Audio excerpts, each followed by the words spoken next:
നോമ്പുകാലം Zouma റംബ 11-ാം ദിവസമാണ് ഇന്ന്. ഈശോയോടൊപ്പം നമ്മൾ യാത്ര ചെയ്യുകയാണ്. സഭയുടെ ഗർഭപാത്രത്തിൽ പുതുതായി ജനിക്കാൻ നമ്മൾ രൂപാന്തരപ്പെടുകയാണ്. ഇസ്രായേൽക്കാരുടെ മരുഭൂമി അനുഭവം പോലെ കർത്താവിൻ്റെ കരുണയും സ്നേഹവും അനുഭവിച്ചുകൊണ്ട് കാനാൻ ദേശത്തേക്ക് കടക്കാൻ നാം ഒരുങ്ങുകയാണ്. ഇവിടെ നാം ഈശോയോടൊപ്പം യാത്ര ചെയ്യുന്നു. പക്ഷേ ഈശോ ആരാണ് എന്ന് നമുക്കൊരു ബോധ്യമുണ്ടാകണം. അല്ലെങ്കിൽ അറിയാത്ത ഒരുവനോടുകൂടി നമ്മൾ യാത്ര ചെയ്താൽ അവൻ്റെ ലക്ഷ്യവും അവൻ നമ്മെ നയിക്കുന്ന ലക്ഷ്യവും നമുക്ക് മനസ്സിലാവുകയില്ലല്ലോ. ദനഹക്കാലത്ത് 8 ആഴ്ചകളിലും നാം ചിന്തിച്ചത് ഈശോ ആരാണ് എന്നതാണ്. ഈശോ ദൈവപുത്രനായ മിശിഹായാണ്. അവൻ പാപമോചനത്തിന് അയക്കപ്പെട്ടവനാണ്. പരിശുദ്ധ കന്യകാമറിയാമിൽ നിന്ന് ശരീരം സ്വീകരിച്ച് മനുഷ്യനായി പിറന്നത് മനുഷ്യനെ പാപത്തിൽ നിന്നും മരണത്തിൽ നിന്നും പിശാചിൽ നിന്നും രക്ഷിക്കാനാണ്. അവൻ പിശാചുക്കളുടെ മേലും സർവശക്തികളുടെ മേലും അധികാരമുള്ളവനാണ് എന്ന് ദനഹക്കാലത്ത് വായനകളിലൂടെ നമുക്ക് ബോധ്യപ്പെട്ടതാണ്. അവൻ മരണത്തിൽ നിന്ന് നമ്മെ രക്ഷിക്കുന്നു എന്നത് ഉത്ഥാനത്തിൽ നാം ബോധ്യപ്പെടുന്ന കാര്യമാണ്. അവൻ പാപവിമോചകനാണ് എന്നത് തൻ്റെ ജീവിതത്തിലെ നിരവധി പ്രവർത്തനങ്ങളിലൂടെയും അവൻ്റെ വാക്കുകളിലൂടെയും നമുക്ക് ബോധ്യപ്പെട്ടതാണ്. ഇന്ന് സഭയിൽ നമ്മൾ ബോധ്യപ്പെടുന്നതുമാണ്.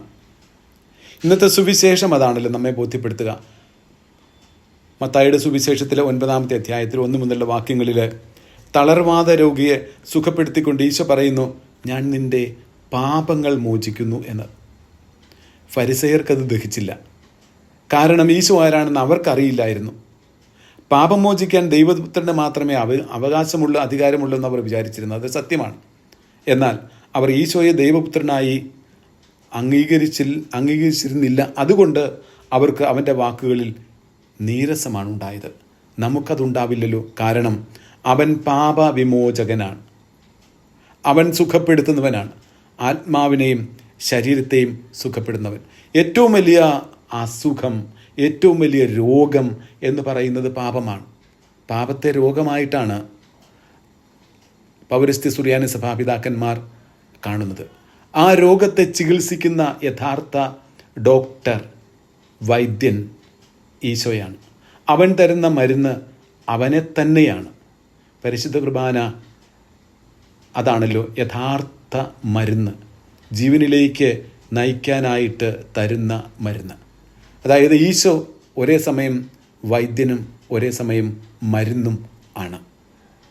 അവന് മാത്രമാണ് പാപം മോചിക്കുവാനുള്ള അധികാരമുള്ളത്. അത് നാം വിശ്വസിക്കുകയും ചെയ്യുന്നത് കൊണ്ടാണല്ലോ നാം അനുരഞ്ജന കുദാശ സ്വീകരിക്കുവാനായിട്ട് ഒരുങ്ങുന്നത്.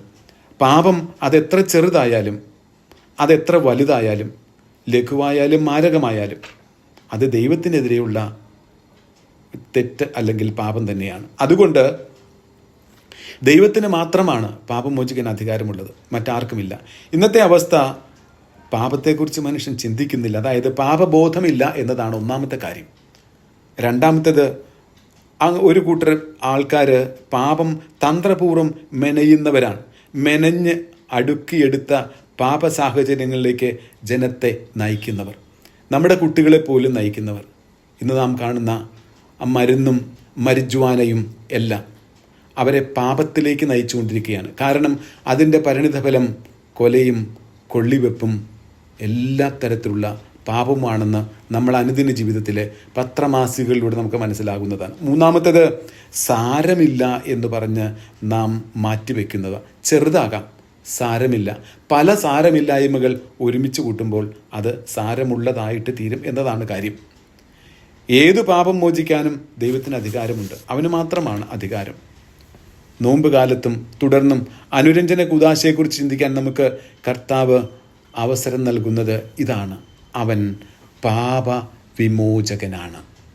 അവന് മാത്രമാണ് പാപം മോചിക്കാൻ അധികാരമുള്ളത്. അവൻ പാപമോചന അധികാരം യഥാർത്ഥത്തിൽ തൻ്റെ പ്രവർത്തനങ്ങളിലൂടെ, വാക്കുകളിലൂടെ എന്നതിനേക്കാൾ ഉപരി കുരിശിൽ ബലി നടത്തിക്കൊണ്ടാണ്. അവിടുന്ന് രക്തം ചിന്തിയത് നമ്മുടെ പാപങ്ങൾ കഴുകിക്കളയാനാണ്.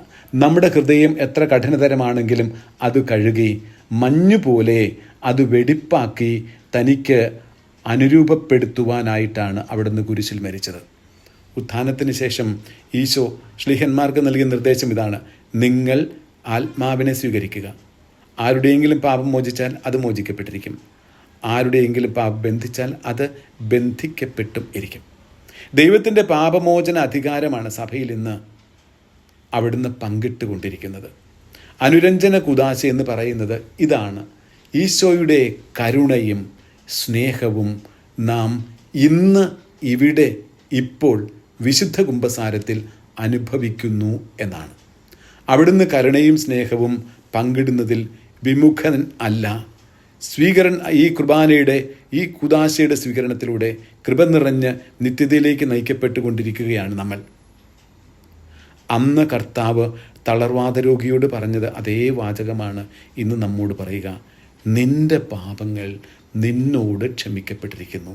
അധികാരപൂർവ്വം അവിടുന്ന് പറയുന്നത് ക്ഷമിക്കപ്പെട്ട് മാറ്റി നിർത്താനല്ല, തന്നിലേക്ക് സ്വീകരിക്കാൻ.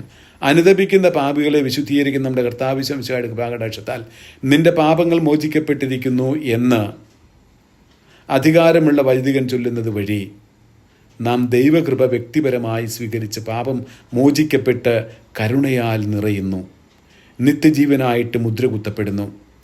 മാമോദീസായ്ക്ക് ശേഷം നമ്മൾ ചെയ്തിട്ടുള്ള എല്ലാ പാപങ്ങളും കഴുകി വിശുദ്ധീകരിക്കപ്പെടുന്നു. വീണ്ടും കർത്താവിൻ്റെ പാതയിലേക്ക് തിരിച്ചു വരുവാനായിട്ടാണ് നമുക്ക് ഈ കുദാശ വഴി സാധിക്കുന്നത്. അവിടുന്ന് പറയുന്നു, ഇനിമേൽ നീ പാപം ചെയ്യരുത്. ആ പാപിനിയോട് പറഞ്ഞതുപോലെ നിന്നെ ഞാനും വിധിക്കുന്നില്ല, ഇനിമേൽ നീ പാപം ചെയ്യരുത്. അല്ലെങ്കിൽ അവിടുന്ന് വീണ്ടും പറയുന്നു, അധികം സ്നേഹിച്ചതുകൊണ്ട് അധികമായ പാപം ക്ഷമിക്കപ്പെട്ടിരിക്കുന്നു. എനിക്ക് തോന്നുന്നത് പാപികൾക്കാണ് ഈശോയെ ഏറ്റവും കൂടുതൽ സ്നേഹിക്കാൻ സാധിക്കുന്നതെന്നാണ്. പാപം മോചിക്കണമെന്ന യാചനയോടുകൂടി നമ്മൾ പ്രാർത്ഥിക്കുന്നു. അനുരഞ്ജന കുദാശയിലൂടെ നമുക്ക് കർത്താവിനെ അധികമായിട്ട് സ്നേഹിക്കാം. സ്നേഹമനോഭാവത്തോടെ കാരുണ്യം കൊണ്ട് നിറയാൻ നമുക്ക് അവിടുത്തെ പക്കലേക്ക് അണയാം. അവിടുന്ന് പറയുന്നു, നിന്റെ പാപങ്ങൾ മോചിക്കപ്പെട്ടിരിക്കുന്നു. അധികം സ്നേഹിച്ചതുകൊണ്ട് അധികമായ പാപം നിന്നോട് ക്ഷമിക്കപ്പെടുന്നു എന്ന് കർത്താവ് പറയും. അങ്ങനെ നാം നിത്യതയിലേക്ക് വീണ്ടും ഈശോയോടൊപ്പം അവൻ്റെ കുരിശ് വഹിച്ചുകൊണ്ട് നടക്കുവാൻ അവസരം തന്നുകൊണ്ട് നയിക്കുന്നു. യഥാർത്ഥമായ സ്നേഹമനോഭാവത്തോടെ പ്രതീക്ഷയോടെ നമുക്ക് അനുരഞ്ജന കുദാശ സ്വീകരിക്കാൻ ഒരുങ്ങാം. നമ്മൾ പരിശുദ്ധ കുർബാനയിൽ ഇങ്ങനെ പ്രാർത്ഥിക്കുന്നുണ്ടല്ലോ: കർത്താവും ദൈവമായ മിശിഹായേ, ഞങ്ങളുടെ നിരവധിയായ പാപങ്ങൾ പരിഗണിക്കരുതേ. ഞങ്ങളുടെ ദുഷ്ടതയുടെ ആധിക്യം നിമിത്തം നീ കോപിക്കരുതേ. നീ സ്വീകരിച്ച ഞങ്ങളുടെ മനുഷ്യത്വത്തോടെ സമയത്തിൻ്റെ പരിസമാപ്തിയിൽ നീ പ്രത്യക്ഷനാകുമ്പോൾ നീതീകരിക്കപ്പെട്ട് നിൻ്റെ മുമ്പാകെ നിൽക്കാൻ ഞങ്ങൾക്ക് നീ കൃപ നൽകണമേ എന്ന്. ഇത് തന്നെയാണല്ലോ നമ്മൾ തേദോറിൻ്റെ കുർബാനക്രമത്തിൽ നമ്മൾ പ്രാർത്ഥിക്കുന്നതും.